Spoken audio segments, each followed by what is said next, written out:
अस्सलाम वालेकुम नाज़रीन इकराम। नाज़रीन इकराम, भारत की पाकिस्तान को एक बार फिर धमकियाँ। भारत पाकिस्तान पर हमला करने की तैयारी कर रहा है। असल में ये मोदी का शिकस्त खुर्दा रवैया है। भारत पाकिस्तान पर हमला नहीं कर सकता। फील्ड मार्शल सईद आसम मीर का भारत को दो टोक पैगाम। आइए पहले ये वीडियो देखते हैं, फिर इस पर बात करते हैं। एयर मार्शल अरशद मलिक साहब जो मारूफ डिफेंस एनालिस्ट हैं, दोनों को खुशामदीद कहता हूँ प्रोग्राम में। जनरल मोइन हैदर साहब वो हमें ज्वाइन कर रहे हैं कराची स्टूडियो से। जनरल साहब आपको भी खुशामदीद कहूँगा। मैं आपको प्रोग्राम के आगाज़ में जो भारतीय defence chief of defence staff हैं उनका एक स्टेटमेंट है आज जनरल एयर मार्शल अरशद साहब। एयर मार्शल साहब ये पहले जिक्र कर रहे थे चाइना का और टर्की का, अभी 2-3 रोज़ पहले। आज उन्होंने बांग्लादेश और चाइना और पाकिस्तान तीनों को इकट्ठा देखा। ये क्या एक नए डायनेमिक्स डेवलप हो रहे हैं इस रीजन के अंदर? नदीम भाई, thank you very much for having me on your program. अगर आपने जनरल अलील की बॉडी लैंग्वेज देखी हो, उन्होंने 1-2 दफ़ा भी आंखें ऊपर नहीं उठाई। जो कागज़ पे लिखा लिखाया उनको दिया गया, उसी को उन्होंने पढ़ दिया। उससे पहले जनरल राहुल आए थे जिन्होंने अंग्रेज़ी के ईडियम्स बना के कुछ आपको प्रोजेक्ट करने की कोशिश की। देखिए, हकीकत यह है कि इंडिया इस वक्त वावेला करने के चक्कर में है, कहीं छुपने के चक्कर में है, कोई अपने लिए राह निजात तलाश करने के चक्कर में है। उसके लिए पहले उन्होंने कहा कि आपने प्रॉक्सी वॉर लड़ी है चाइना की, जबकि ये बात तय है कि कोई मुल्क ना किसी की जंग लड़ता है, ना किसी के मफादात का तहफ़्फ़ुज़ करता है। आपको हमने कभी नहीं कहा कि जब आपने कहा था कि मेरे पास राफेल आए तो मैं दुनिया की काया पलट दूंगा, हमने तो उस वक्त ये नहीं कहा।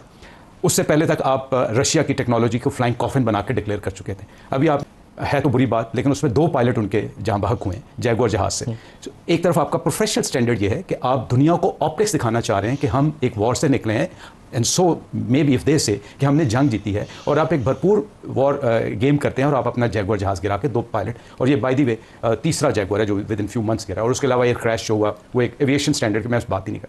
तो ये राह निजात है, राह फरार है। वही बांग्लादेश जो कभी डार्लिंग था, चंद महीने के अरसे निजात वो तलाश करने के चक्कर में है, ये वो है। अदरवाइज़ इसमें ना कोई सदाकत है, ना कोई हकीकत है। वो तैयार नहीं है और ना ही वो तैयारी उनको नज़र आ रही है। मेरा एक मानना है, जो मेरा तज्जिया है, जो मैं देखता हूँ, मेरे ख्याल में कि इंडियन एयरफोर्स तो एक दिहाई तक इंशाल्लाह बैठ गई। अब जो दूसरी सर्विसेज हैं उनकी, वो भी पिट में किसी तरह खड़े हो जाएं। पाकिस्तान के मुकाबले में खड़े नहीं हो रहे तो चाइना को ब्लेम करें। मेरा ये ज़ाती तज्जिया। बिल्कुल सही। खोखर साहब, कोर कमांडर्स कॉन्फ्रेंस का एलामिया भी है और ये भारतीय बयानात भी हैं, दोनों को आप कैसे देखेंगे? जी शुक्रिया मलिक साहब। इसमें तो आपको शक नहीं है कि जो रिसेंट पिछले 2-3 सालों के वर्ल्ड इवेंट्स हैं, उनके बाद जो इंटरनेशनल ऑर्डर था वो सारा का सारा कोलैप्स कर चुका है, और एक बहुत बड़ा वैक्यूम है। और उस वैक्यूम में सिर्फ वही जो लफ्ज़ आप भी आपने स्पेसिफिकली इस्तेमाल किया था अपने इब्तदाइये में, यूज़ ऑफ फोर्स, खैर किसी कॉन्सिक्वेंसेस के डर के, खौफ के, और जो कमज़ोर है उसको सहना पड़ेगा। गजा में देखें ना, गजा में देखें 58,000 मुसलमान शहीद कर दिए और अभी भी बैठा हुआ चौड़ा होकर सीना तान के। ना सिर्फ सीना तान के, बल्कि ये मलिक साहब वो जेनोसाइड है कि जो हमने लाइव अनफोल्ड होते हुए देखा है, अपने टेलीफोन स्क्रीन पे देखा है। और पूरी दुनिया की जो खामोशी है, वेस्ट की जो खामोशी है, अमेरिका की जो खामोशी है, और जो हमें कोई मौका हाथ से नहीं जाने देते थे हमें लेक्चर करने के लिए, तो आज उनके पास वो मॉरल हाई ग्राउंड भी नहीं रहा। और साथ ही साथ जो पोस्ट वर्ल्ड वॉर 2 जो एक कॉन्स्ट्रक्ट था सारा इंटरनेशनल, सिर्फ इजराइल की वजह से वो सारा का सारा डिमोलिश हो गया। ईरान में भी एनपीटी का सिग्नेटरी है, उसको आपने उसके प्रोग्राम को तबाह कर दिया। एक तो शुक्र अल्हम्दुलिल्लाह कि हम न्यूक्लियर पावर है। अब नजर तो हमें ईरान के कॉन्फ्लिक्ट के बाद भी यही आया कि वही मुल्क सर्वाइव कर सकेंगे जिनके पास सर्वाइव करने के लिए या वापस जवाब देने के लिए कोई कुव्वत होगी।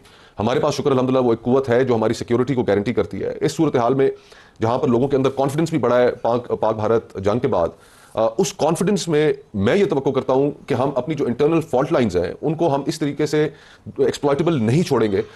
हमें एक हीलिंग प्रोसेस की भी जरूरत है मुल्क के अंदर।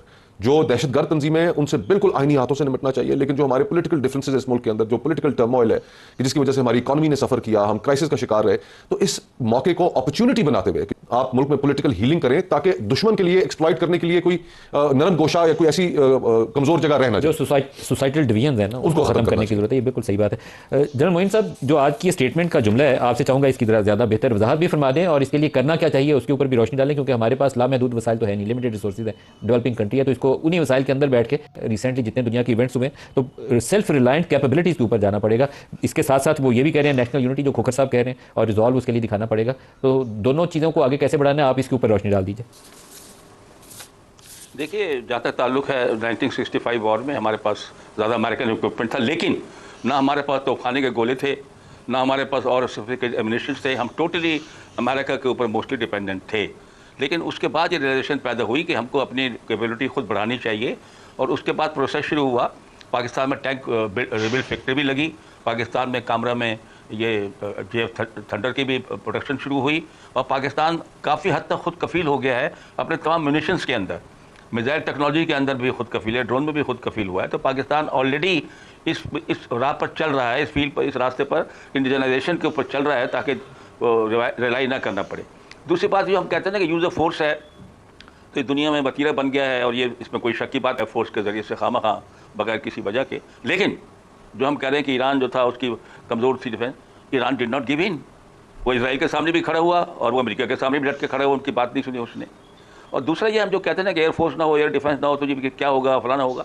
अफगानिस्तान के पास कौन सी एयरफोर्स थी, कौन से उनके पास हथियार थे, कौन से इंडिजिनस इंडस्ट्री थी? 2 सुपर पावर्स को वहाँ से भगाया है। दुनिया के सबसे ज़्यादा खतरनाक अम्यूनिशन उनके ऊपर इस्तेमाल हुए, सबसे बड़ा बॉम्ब तोड़ो बोरे में ड्रॉप किया गया। असली चीज़ तो है कि लोगों का खड़ा होना, और जो खोकर सामने बात कही है वो जो लोगों को खड़ा होना है वो जो है वो एक मकसद के। नाज़रीन इकराम, वीडियो आपने देखी, आपने देखा कि तजिया निगारों का कहना था कि भारत पाकिस्तान पर हमला नहीं कर सकता, ये गीदड़ बबकियाँ हैं और मोदी का शिकस्त खुर्दा रवैया है, और उसके नतीजे में वो पाकिस्तान पर जो है वो इस तरह की बातें कर रहा है कि पाकिस्तान पे हमला करेगा। वीडियो आपने देखी, उम्मीद है वीडियो आपको पसंद आई होगी। मिलते हैं किसी नई वीडियो में, अपना बहुत सा ख्याल रखिएगा। अस्सलाम वालेकुम।